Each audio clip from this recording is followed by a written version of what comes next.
એકલવ્ય વિદ્યા સંકુલ.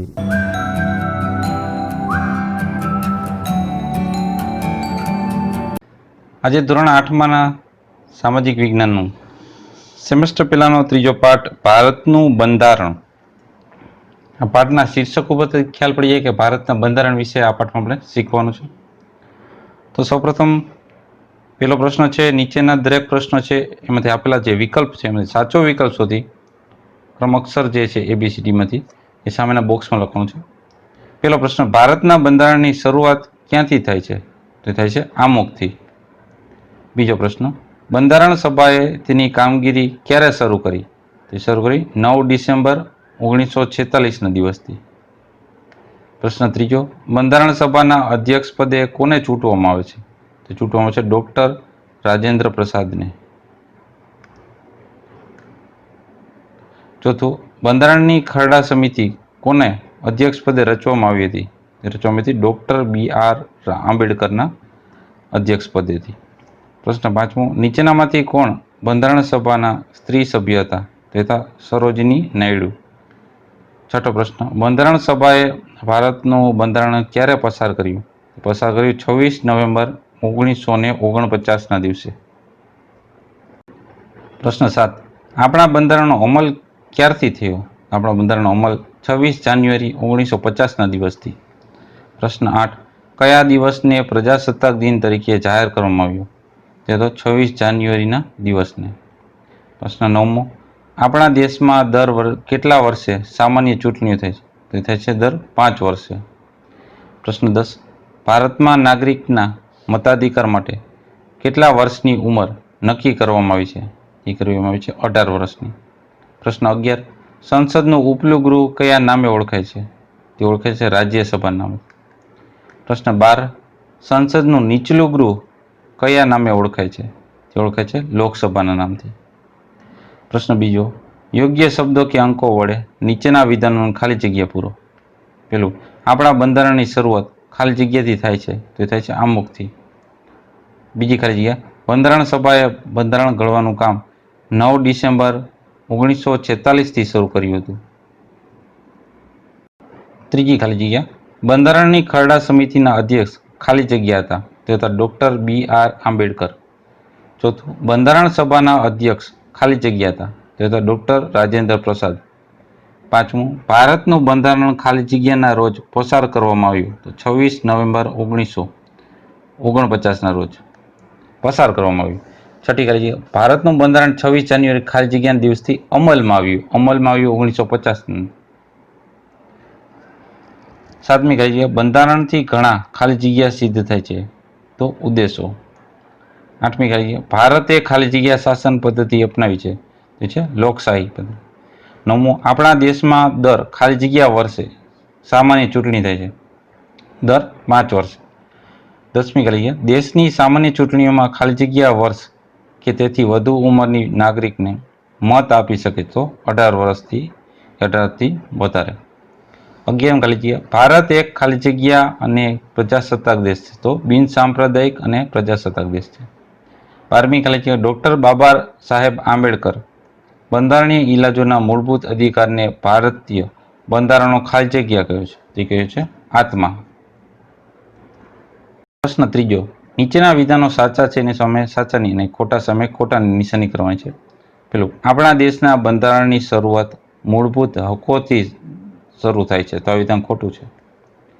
બીજું, doctor BR Ambedkar બંધારણ સભાના અધ્યક્ષ ચૂંટાયા હતા, તો આ વિધાન ખોટું છે.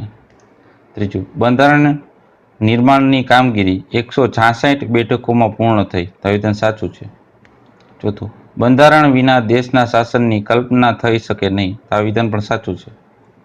પાંચમું, ભારતે લોકશાહી શાસન પદ્ધતિ અપનાવી છે, તો આ વિધાન સાચું છે. છઠ્ઠું, ન્યાયતંત્ર સંસદે ઘડેલા કાયદાઓનો અમલ કરવાનું કામ કરે છે, તો આ વિધાન ખોટું છે. સાતમું, કેન્દ્ર સરકારે પણ ઘડેલા કાયદાઓ સમગ્ર દેશને લાગુ પડે છે, તો આ વિધાન સાચું છે. પ્રશ્ન ચોથો, મને ઓળખી મારું નામ કહો. પહેલું, હું એક સંઘ રાજ્ય છું, તો એ છે ભારત. બીજું, હું રાજ્યનો બંધારણીય વડો છું, તો એ છે રાષ્ટ્ર પ્રમુખ. ત્રીજું, મારા વગર કોઈ દેશનું શાસન ચાલી શકે નહીં, તો એ છે બંધારણ. ચોથું, હું ભારતનો ગણતંત્ર દિવસ છું, તો છે 26મી જાન્યુઆરી. પાંચમું, બંધારણની ખરડા સમિતિના અધ્યક્ષ તરીકે મારી પસંદગી થઈ છે, જે છે ડૉક્ટર BR આંબેડકર. છઠ્ઠું, બંધારણ સભાના અધ્યક્ષ તરીકે મને ચૂંટી કાઢવામાં આવ્યો છે, તો છે ડૉક્ટર રાજેન્દ્ર પ્રસાદ. સાતમું, મને ભારતીય બંધારણનો આત્મા પણ કહેવામાં આવે છે, તો છે મૂળભૂત અધિકારો. પ્રશ્ન 5, નીચેના પ્રશ્નોના ઉત્તર 1-2 વાક્યમાં લખો. પહેલું, ભારતનું બંધારણ કયા કયા રાષ્ટ્રીય લક્ષણોના આધારસ્તંભ છે? તો ભારતનું બંધારણ લોકતંત્ર, સમાજવાદ, ધર્મનિરપેક્ષતા અને અખંડિતતા જેવા રાષ્ટ્રીય લક્ષણોના આધારસ્તંભ છે. બીજું, બંધારણ સભાએ તેની કામગીરી ક્યારે શરૂ કરી? તો બંધારણ સભાએ એની કામગીરી 9મી ડિસેમ્બર 1946ના દિવસથી શરૂ કરી હતી. ત્રીજો પ્રશ્ન, બંધારણ સભામાં કયા કયા રાષ્ટ્રીય નેતાઓનો સમાવેશ થયો છે? તો બંધારણ સભામાં જવાહરલાલ નહેરુ, ડૉક્ટર રાજેન્દ્ર પ્રસાદ, સરદાર વલ્લભભાઈ પટેલ, મૌલાના અબ્દુલ કલામ આઝાદ, શ્યામ પ્રસાદ મુખર્જી, સરદાર બલદેવસિંહ જેવા અગ્રણી નેતાઓનો પણ સમાવેશ થયો હતો. ચોથો પ્રશ્ન, બંધારણ સભામાં કયા કયા બંધારણીય નિષ્ણાંતોનો સમાવેશ કરવામાં આવ્યો હતો? તો બંધારણ સભામાં નિષ્ણાંતો તરીકે Alladi Krishna Swami Iyer, doctor BR Ambedkar, KM Munshi વગેરે નિષ્ણાંતોનો સમાવેશ કરવામાં આવ્યો હતો. પાંચમો પ્રશ્ન, બંધારણ સભામાં અગ્રણીય સ્ત્રી સભ્યો કોણ કોણ હતા? તો સરોજિની નાયડુ અને વિજયાલક્ષ્મી પંડિત બંધારણ સભાના અગ્રણીય સ્ત્રી સભ્યો હતા. છઠ્ઠો પ્રશ્ન, બંધારણ સભાના અધ્યક્ષ તરીકે કોને ચૂંટવામાં આવ્યા હતા? તો બંધારણ સભાના અધ્યક્ષ તરીકે ડૉક્ટર રાજેન્દ્ર પ્રસાદને ચૂંટવામાં આવ્યા હતા. સાતમો પ્રશ્ન, બંધારણની ખરડા સમિતિ કોના અધ્યક્ષ પદે રચવામાં આવી હતી? તો બંધારણના ખરડા સમિતિના અધ્યક્ષ પદે ડૉક્ટર BR આંબેડકરને રચવામાં આવ્યા હતા.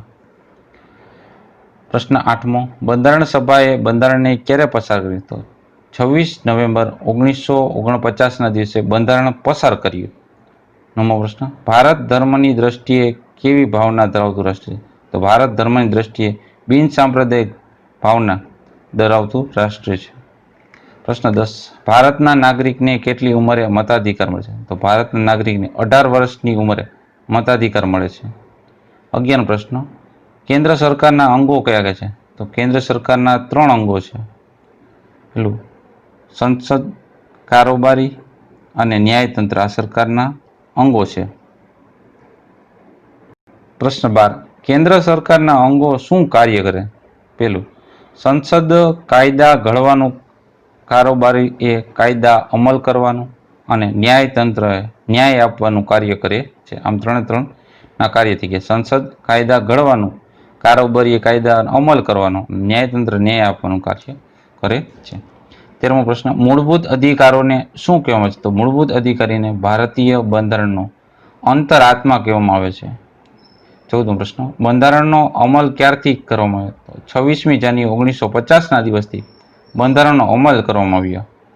15મો પ્રશ્ન, આપણા બંધારણમાં કઈ કઈ વિશેષતા છે? આપણા બંધારણની વિશેષતા, પેલું લોકશાહી જે શાસન પદ્ધતિ છે એ પહેલી.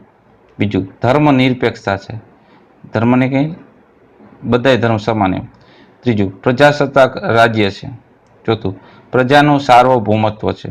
પાંચમું, સમાજવાદી તેમજ સમાજની રચના કરે છે.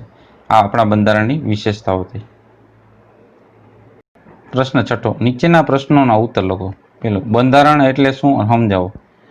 તો દેશનો વહીવટ વ્યવસ્થિત ચલાવવા માટે બનાવવામાં આવેલ નિયમને જ બંધારણ કહે છે. બંધારણ ચોક્કસ સિદ્ધાંતો, ધ્યેયો, આદર્શોના આધારે બનાવવામાં આવે છે. બંધારણ લિખિત કે અલિખિત સ્વરૂપનું હોઈ શકે છે. તે પ્રજા દ્વારા ચૂંટાયેલ પ્રતિનિધિઓએ ઘડેલું હોવું જોઈએ. બંધારણથી અનેક ઉપદેશો અને સિદ્ધાંતો સિદ્ધ થાય છે. બંધારણ આદર્શોને સૂત્રબદ્ધ કરવાનો દસ્તાવેજ છે. બંધારણ દ્વારા દેશને સરકારનો પ્રકાર અને શાસન પદ્ધતિ પણ નક્કી થાય છે. પ્રશ્ન બીજો, ભારત બિનસાંપ્રદાયિક દેશ છે, સમજાવો. તો ભારતનું જે શાસન તંત્ર છે એ કોઈ ધર્મ કે સંપ્રદાયના આધારે ચાલતું નથી. ધર્મ કે સંપ્રદાયના આધારે કોઈ નાગરિકો વચ્ચે પક્ષપાત કે ભેદભાવ રાખવામાં આવતો નથી. દેશના દરેક નાગરિકને પોતાની પસંદગીનો ધર્મ પાળવા કે ગમે તે માન્યતા ધરાવવાની તેમજ તેને પ્રચાર કરવાની સ્વતંત્રતા છે. ભારત સરકાર ધાર્મિક બાબતોમાં નિષ્પક્ષ અને તટસ્થ રહે છે. આથી કહી શકાય કે ભારત બિનસાંપ્રદાયિક દેશ છે. પ્રશ્ન ત્રીજો, ભારત દેશને શા માટે પ્રજાસત્તાક દેશ કહેવામાં છે?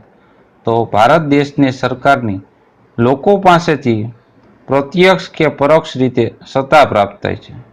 તેથી ભારત પ્રજાસત્તાક એટલે કે લોકશાહી દેશનું શાસનતંત્ર હોવાથી કોઈ વિશિષ્ટ વર્ગના હાથમાં નહીં, પણ રાજ્ય વહીવટમાં તમામ હોદ્દાઓ ધર્મ, જાતિ કે સ્ત્રી પુરુષના ભેદભાવ વિના દરેક માટે ખુલ્લા છે. ભારતની પ્રજા ચૂંટણી દ્વારા કોઈ પણ સરકારને પદભ્રષ્ટ કરી નવી સરકાર રચવાની સાર્વભૌમત્વ સત્તા ધરાવે છે. આથી જ ભારતને પ્રજાસત્તાક દેશ કહેવામાં આવે છે.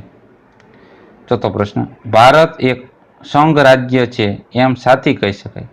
તો ભારત એક સંઘ રાજ્ય છે એટલે કે ઘટક રાજ્યનો બનેલો સંઘ, જેમાં કાયદા ઘડવા માટે કેન્દ્રના વિષયો, રાજ્યના વિષયો તેમજ સંયુક્ત વિષયો નક્કી થયેલા છે. દેશના સંસદ સંઘ યાદીના વિષયો પરથી જે કાયદા ઘડે છે તે સમગ્ર દેશને પણ લાગુ પડે છે. તેથી ભારત એક સંઘ રાજ્ય છે એમ કહી શકાય. તો આ હતા આપણે ધોરણ 8માના સામાજિક વિજ્ઞાન સેમેસ્ટર પહેલાનો ત્રીજો પાઠ ભારતનું બંધારણ.